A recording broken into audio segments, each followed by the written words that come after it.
Okay, welcome back. In this session, I've decided to do another gear review. This is not something I normally do on this channel. This is a songwriting channel, but I decided to do a couple of gear reviews because I've recently been going through quite a few compressors. I've been trying to find the compressors that work best for me, for what I'm doing, and the instruments that I'm recording. So I've been trying to find a nice balance between the microphones that I have and some new compressors that I've been testing out recently. So now two of those compressors are right over here.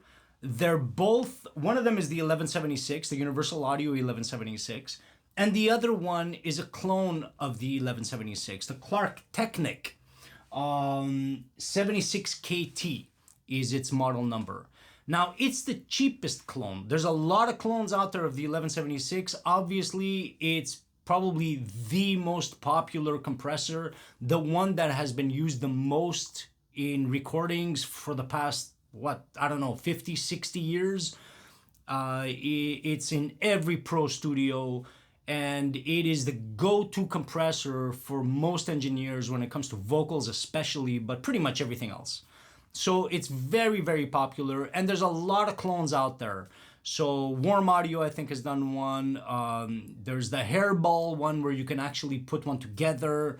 There's a bunch anyway. So Audioscape also makes one, which I think is very good. But this one is the cheapest one. So I thought, how cool would it be to get the cheapest one, the cheapest clone, which is the Klark Teknik one, and the most expensive OG, well, not really an OG. I mean, it's a reissue, but still, from Universal Audio, it's the most expensive 1176, except for, of course, the old ones, the original ones, the Ure ones, and all the different revisions that they had. I mean, those are obviously a lot more expensive.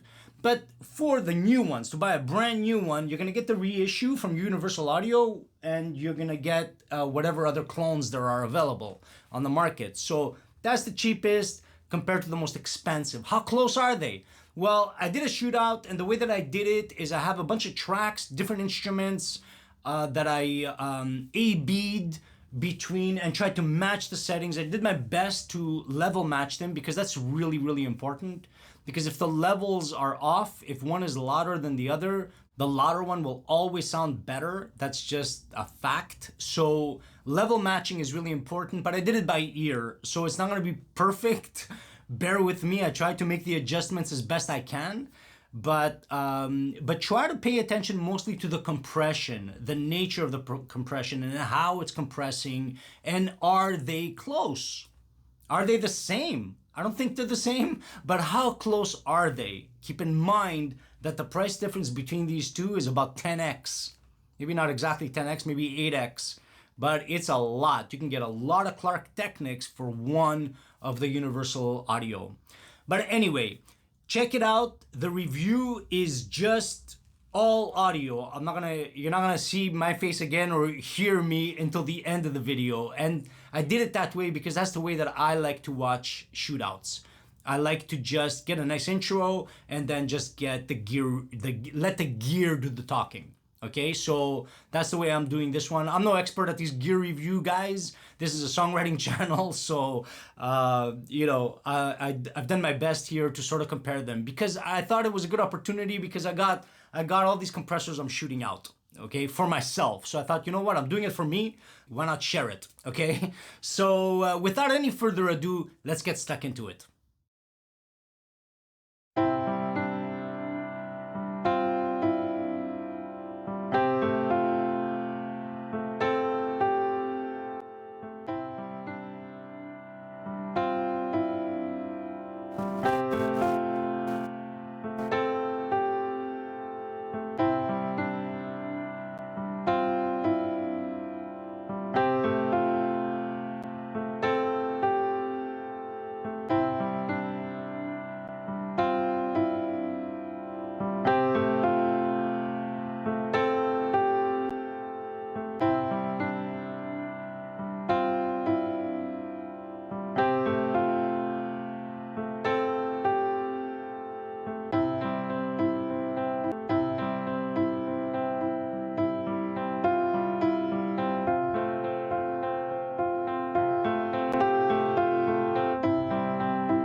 Standing by the doorway as you turn to say goodbye. How could you just walk away and leave it all behind? I tasted tears through all the years your lies have come and gone. I walked a mile and all the while you played and always won. I gave you all my heart and soul, now how can I go on? My love has gone away, so far away. Standing by the doorway as you turn to say goodbye. How could you just walk away and leave it all behind? I tasted tears through all the years your lies have come and gone.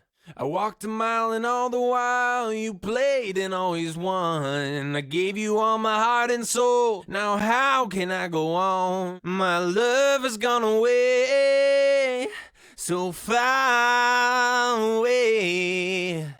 Standing by the doorway as you turn to say goodbye. How could you just walk away and leave it all behind? I tasted tears through all the years your lies have come and gone. I walked a mile and all the while you played and always won. I gave you all my heart and soul, now how can I go on? My love has gone away, so far away. Standing by the doorway as you turn to say goodbye. How could you just walk away and leave it all behind? I tasted tears through all the years your lies have come and gone. I walked a mile and all the while you played and always won. I gave you all my heart and soul, now how can I go on? My love has gone away, so far away. Standing by the door, my love has gone away, so far away. My love has gone away, so far away.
Okay, so there you go. What did you think? Close enough? Would you spend the extra money for a even if you had the money, right? Do you think that the value is there? And if it's not there, then what's missing? What did you hear between these two compressors that would make you buy the one or the other? Okay, so put it in the comments below. I'd love to hear your thoughts. Personally, for myself, I did hear a difference. The universal audio was definitely tighter. It had more gain. It was more, I don't know, just more open, more airy, in my opinion. The compression was just, I don't know, it's hard to put into words. And I'm no engineer, I'm no producer, I'm no mixer, okay? So I'm no pro at this, but to my ears, it sounded a lot more pristine and a lot more open and airy. Those would be the words that I would describe the best. Okay, and as you can see, even though they have the same knobs, the same, there's an input and an output knob, and there's the attack and release and all that. They all have the same options, but the levels are not matched at all, are they? So you can see that I was making quite a lot of adjustments to make them, to level match them, and to make them sound, to get even the compression to sound similar. Okay, so anyway, what did you guys think? For me, it's the universal audio, for sure, the 1176 LN, but I feel like the Klark Teknik did a pretty darn good job. Okay, now I haven't checked out any of the other clones that are more expensive than the Klark Teknik. It's the cheapest. So I've heard amazing things in forums about the Audioscape version of the 1176N and the purple one as well. I've heard great things. I've never had a chance to test it, but they're all cheaper than the 1176 LN from Universal Audio. And yeah, it'd be interesting to see what they sounded like. There's a couple of shootouts actually online that I've listened to, and they sound very close, but the Klark Teknik as well sounds pretty close. Which one would you get? Let me know in the comments below. And I hope that helped you guys out. And until next time, take care.